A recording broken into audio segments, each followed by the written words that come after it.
In this very short video, we're going to talk about box plots.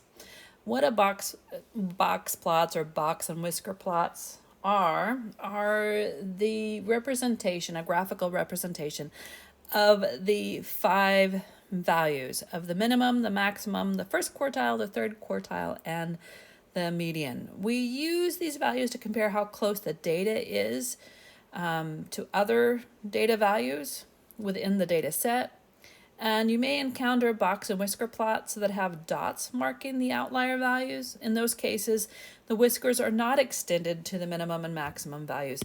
And what I mean by the whiskers is these outside things is the whiskers, and this is your box. And those are the whiskers. I guess you'd think of it as a cat or dog with whiskers. So if we take a look at this example of a box plot, we know the minimum is 1. The maximum is 11.5. The first quartile is aligned to the beginning of the box at 2. The median is either with a dashed line or a straight solid line, and that's at 7. And then the end of the box is where the third quartile is, and that we can see is 9. So I have uploaded videos on how to make box plots in Excel in our Canvas shell. For those of you who are not in my Canvas shell, you can just do a quick search on box plots.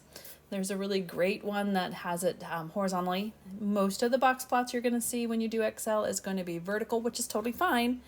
But if you want to have them horizontal like this, there's a different way you need to do it. And I can't remember the person's name. Maybe I'll put a link in there that does a really good job of on how to do it, and it's in my Canvas shell.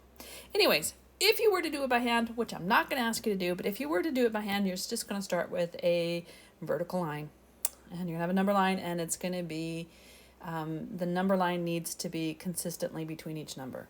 So then you would start with your smallest value and your largest value on the axis, smallest being 1, largest being 11.5. And then you just mark your quartiles, and you make a box between quartile 1 and quartile 3. Make sure you have a line or a dashed line at the median or the 50 percentile. Well, that's pretty much it.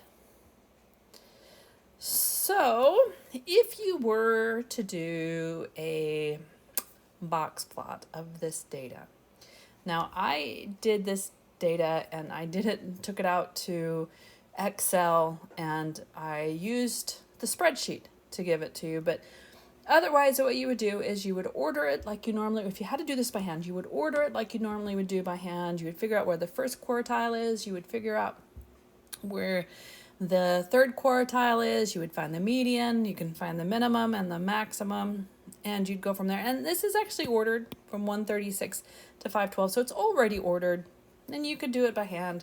I'm going to graph it by hand, but excuse me, everything I actually did on the spreadsheet. So my starting point would be 136. So I'd have if I'm doing this horizontally, I'd have my straight line. I would have 136 here. I would have 512 here. I'd have my quartiles. Of course, this would all be really nicely scaled appropriately. Or, of course, if you're doing it on Excel, it would be definitely scaled appropriately. Your first quartile I found to be 238.5. My third quartile I got to be 393. So let me put that on there, 393.5. So this is where my box would be, is in here, and then I have a whisker that goes out to here, a whisker that goes out on the right-hand side, and then my median was 322, and it's almost right smack in the middle, so 322. Again, you can totally do this by hand with a nice graph paper. Otherwise, probably easier to do it in Excel. And that's it for this video. Nice and sweet and short.